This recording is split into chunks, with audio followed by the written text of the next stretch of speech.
देखिए, इस बारे में तो मैंने अभी आपको बताया, रेपिस्टों को इज्जत दी जा रही है, तो कहाँ सुरक्षित होंगी महिलाएं। अच्छा, महिला आरक्षण बिल आया 33% जो है कहा जा रहा है कि 33% महिलाओं को अब रिजर्वेशन मिलेगा चुनाव को लेके।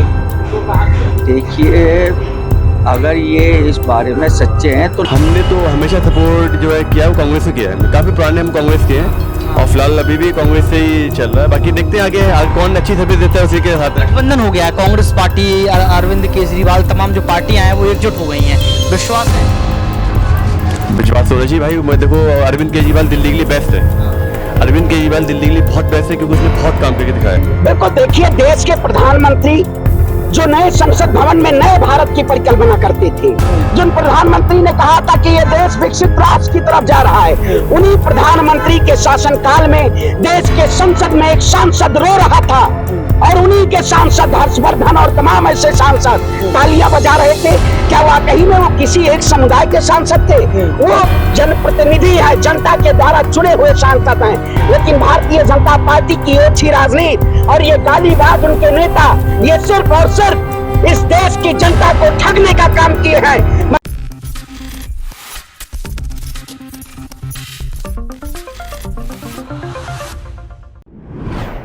नेक्स्ट 9 न्यूज में आपका बहुत बहुत स्वागत है। मैं हूं आपके साथ अबरारुल हक रहमानी। दर्शकों, मेरे खास प्रोग्राम मुद्दा आज का में चर्चा करेंगे 2024 की बढ़ती हुई उस राजनीतिक अदावत की, जिसको लेकर इस वक्त जो है जनता के बीच एक नया माहौल बनता तैयार होता नजर आ रहा है।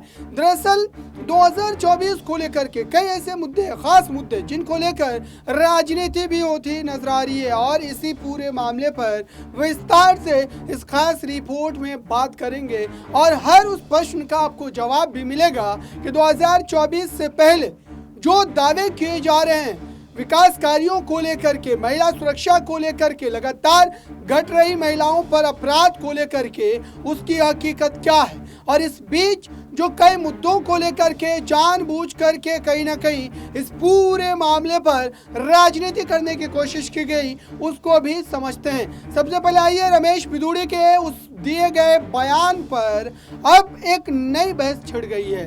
दरअसल टोंक जिले का उन्हें प्रभारी बनाया गया और प्रभारी बनने के बाद दानिश अली ने इस पर कड़े तौर पर एतराज तो दर्ज करवाया ही, लेकिन जनता ने भी इसका विरोध जोरदार तरीके से किया है और आपको ये बात समझ में आएगी इस खास रिपोर्ट के देखने के बाद। ऐसा बन चुका है रमेश बिधूड़ी वाला मुद्दा। देखिए, ये तो अब से नहीं, जब से बीजेपी सन 14 से आई है तो कुछ ना कुछ होता ही चला आ रहा है। और ये जो इस वक्त इन्होंने भदौड़ी ने कहा है, मैंने खुद पार्लियामेंट की वो देखी है, ये इतनी गंदी जबान इस्तेमाल करी है, इससे मुल्क का नाम रोशन नहीं होगा। दुनिया में मुल्क का नाम जो है नीचे की तरफ जाएगा, कीचड़ में। और मोदी जी इसको अच्छा समझ रहे हैं क्योंकि कमल का फूल तो कीचड़ में खिलता है, तो वो कीचड़ के लोग कीचड़ ही में रहेंगे। उनको कब अच्छी जबान आएगी? अगर दानिश अली चाहते, अच्छे खानदान के थे, चाहते तो वो भी उसी तरह की जबान इस्तेमाल कर सकते थे, लेकिन नहीं। फर्क है इंसान के अंदर। उन्होंने ये बता दिया कि मैं किस जगह का रहने वाला हूँ, किस जगह में पैदा हुआ हूँ, उन्होंने अपनी बता दी। उससे पता लग गया कि उनके ऊपर जो कहते हैं उनके खानदान के लोग कैसे थे, वो उन्होंने बता दिया, हमें इस तरह के लोग हैं और हमें यही जबान आती है। अच्छा, भाजपा ने अभी तक कोई बड़ी कार्रवाई नहीं की है, इसको लेकर आप क्या कुछ कहेंगे? देखिए, भाजपा ने आज तक क्या कार्रवाई की? उससे पहले और भाजपाइयों के नेताओं ने इतनी गंदी गंदी जबानें इस्तेमाल करी हैं, उनके खिलाफ क्या करा है? रेपियों के साथ क्या इस्तेमाल करा है उन्होंने? उनको ये इस मुल्क से कोई वफादारी नहीं है, उनके नहीं है। वो तो कहते हैं मुल्क टूटे तो टूटे, लेकिन हमारे जो लूटने का अंदाज है ना, कि जो कहते हैं ना ये कि जी अंग्रेज लूट के ले गए, ये लूट के ले गए, वो लूट के ले गए, ये भी वही काम कर रहे हैं अंग्रेजों वाला। ये भी लूट के कहीं ना कहीं चले जाएंगे, झोला उठा के भर के, झोले में सारी चीजें भर के चले जाएंगे। ये कहते हम तो चौकीदार हैं। वही तो, चौकीदारी तो चोरी कर रहा है ना हर चीज की, तो मुल्क कहाँ बचेगा? चौकीदार ऐसे थोड़ी होते हैं। चौकीदार के लिए जो लोग चौकीदार रखते हैं, उन पे जो पैसा खर्च तो आपने देखा दर्शकों, दरअसल रमेश बिधूड़ी वाले बयान को लेकर के जनता क्या सोचती है, जनता के मिजाज में क्या है, और क्या ये वाला मुद्दा भी 24 में बीजेपी के लिए भारी पड़ सकता है, और क्या इस समय जो बहसबाजी इस पूरे मामले पर हो रही है वो 24 में भी देखने को मिलेगी। आइए दूसरी तरफ बढ़ते हैं। दरअसल इस समय महंगाई बेरोजगारी को लेकर विपक्ष लगातार ध्यान केंद्रित करने की कोशिश कर रहा है। विपक्ष के तमाम बड़े चेहरे जो हैं वो इस पूरे मामले को लेकर के सत्ता पक्ष पर सवाल खड़े कर रहे हैं, और साथ ही ये भी कह रहे हैं कि दरअसल जानबूझ करके सत्ता पक्ष के जो बड़े चेहरे हैं, जो बड़े नेता हैं, वो ऐसे बयानबाजी करने को मजबूर है क्योंकि उन्हें पता है कि 24 में किस ढंग से जो वोट है वो अपने पाले में करना है। देखिए इस रिपोर्ट को। महंगाई बेरोजगारी को लेकर आम जनता किस तरीके से त्रस्त नजर आ रही है। अब इसके पहले अब कमान जनता के हाथों में है, जनता किसको चुनने वाली है और किसको अपना वोट डालने वाली है। व्यापारियों के पास हम पहुंचे हैं, उनसे ही जानेंगे, उनसे ही समझेंगे। सर आपका नाम क्या है? सुरेश कुमार।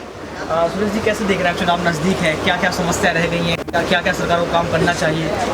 अभी तो दिल्ली के अंदर जो सरकार है, जो अभी पूरी तरह से कोई साफ सफाई नहीं है, गंदगी इतनी होती है, भीड़ भाड़ इतनी है, रोड भी ऐसे हुए हैं। बदलाव चाहते हैं बिल्कुल जी। दिल्ली की जो सरकार के मुख्यमंत्री जो अरविंद केजरीवाल हैं वो इंडिया अलायंस यानी गठबंधन का हिस्सा है। आपको लगता है गठबंधन को जिता पाएंगे? नहीं, कुछ नहीं हो सकता।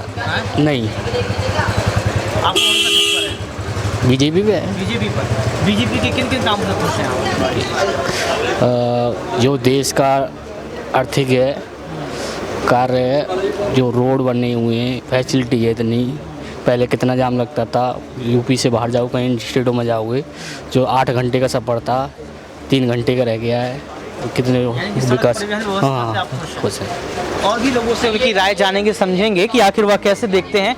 यहाँ पर सड़क परिवहन व्यवस्था से खुश हैं और केजरीवाल पर सवाल खड़े किए गए हैं कि जो है काम वह ठीक से नहीं कर रहे हैं। यहाँ पर आप देख सकते हैं ये लहंगे की दुकान है। व्यापारी वर्गों से भी हम यहाँ पर बात करेंगे। सर क्या नाम है आपका? भैया अंदर चलो, अंदर ही चल लेते हैं। देखिए आप, ये लहंगा की दुकान है यहाँ पर, सो वैसे ही ग्राहक आना शुरू कर देते हैं। क्या नाम है आपका? शाहरुख असलम। कैसे देखते हैं, चुनाव नजदीक है, इस बार किसकी आपको लग रहा है कि वो जीत जाएगा? चुनाव जो केंद्र का चुनाव है, केंद्र का चुनाव 24 आने वाली है, लगातार जो है रैलियां शुरू हो चुकी हैं। चुनाव में भाई इस टाइम तो देखो सब दोनों का चल रहा है, दोनों टक्कर पे हैं इस टाइम। बीजेपी भी इस टाइम चल रही है और इंडिया भी चल रही है, दोनों टक्कर पे चल रही है। बाकी देखा जाएगा टाइम पे।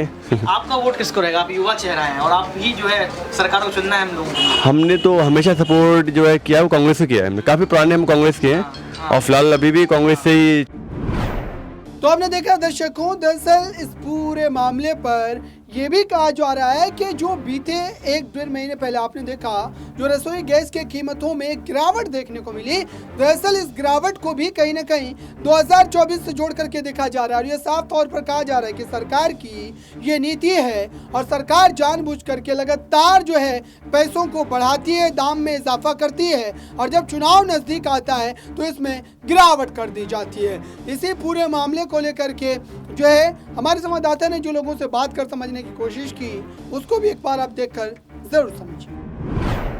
किया था तू इधर उधर की न बात कर, ये बता काफिला लुटा क्यों? मुझे रहजनों से गिला नहीं, तेरी रहबरी का सवाल है, तेरी रहबरी का सवाल है। इस सरकार के शासनकाल में आज कहाँ है न्याय? योगी आदित्यनाथ हो या देश के प्रधानमंत्री हो, अरविंद केजरीवाल क्यों बयान दे रहे हैं आपके? देखिए मैं कहता हूँ क्षेत्रीय इंडिया अलायंस कांग्रेस पार्टी एक ऐसी पार्टी है जो सबको साथ और सभी की विचारधारा को एक साथ ले चलने का काम करती है। अब आपने देखा होगा जो नेता इस देश में सत्ता के लिए लड़ाई लड़ रहे हैं वो अपने अपने बयान देते हैं, उनकी अपनी व्यक्तिगत राय है, उनकी पार्टी है, वो अलायंस में 24 में चुनाव लड़ेंगे या नहीं लड़ेंगे, लेकिन हमेशा कांग्रेस पार्टी ने अपना दिल बड़ा करके सभी दलों को एक साथ लाके इस देश में, इस देश के लोकतंत्र को बचाने के लिए लड़ाई लड़ने का काम किया। ऐसी कांग्रेस पार्टी है। रमेश बिधूड़ी के ऊपर आप क्या कहेंगे? जो संसद में भी एक बयान उन्होंने दिया था, उसको लेकर आपके क्या विचार रहेंगे? बिल्कुल, देखिए देश के प्रधानमंत्री जो नए संसद भवन में नए भारत की परिकल्पना करते थे, जिन प्रधानमंत्री ने कहा था कि ये देश विकसित राष्ट्र की तरफ जा रहा है, उन्हीं प्रधानमंत्री के शासनकाल में देश के संसद में एक सांसद रो रहा था और उन्हीं के सांसद हर्षवर्धन और तमाम ऐसे सांसद तालियां बजा रहे थे। क्या वाकई में वो किसी एक समुदाय के सांसद थे? वो जनप्रतिनिधि है, जनता के द्वारा चुने हुए सांसद हैं, लेकिन भारतीय जनता पार्टी की ओछी राजनीति और ये गालीबाज उनके नेता ये सिर्फ और सिर्फ इस देश की जनता को ठगने का काम किए हैं। मैं कहता हूं तख्त भी बदल देंगे, ताज भी बदल देंगे, तानाशाही सरकार को 2024 में बदल देंगे। इस सरकार को बदलने का काम किया जाएगा। इस सरकार ने कोई काम नहीं किया है। इस सरकार ने किसानों को रौंदा है। इस सरकार ने देश की पहलवान बेटियों को सड़क पर रौंदने का काम किया है। ऐसी सरकार की कोई कार्यशैली नहीं है जो इस देश के जनता को न्याय दे पाए। ये सिर्फ और सिर्फ पूंजीपतियों की फिर सरकार से है। ऐलान कर दिया लाल किले से थर्ड जो है तीसरी अर्थव्यवस्था बना देंगे। फिर आप बताइए 5 ट्रिलियन तो ये पूरी कहानी 24 को लेकर के है। 24 को लेकर के जनता वर्सेस सरकार या विपक्ष वर्सेस जनता की लड़ाई तय करेगी कि 24 में दरअसल अब किसके हाथ में सत्ता की कमान जाने वाली है और जनता क्या 2014 से लेकर अब तक चली इस सत्ता को वापस कमान सौंपेगी या फिर जो कमियां हुई है उसको देखते हुए एक बार सत्ता में परिवर्तन भी देखने को मिल सकता है। इस खास रिपोर्ट में बस इतना ही। जुड़े रहिए बड़ी खबरों के लिए नेक्स्ट 9 न्यूज़ के साथ।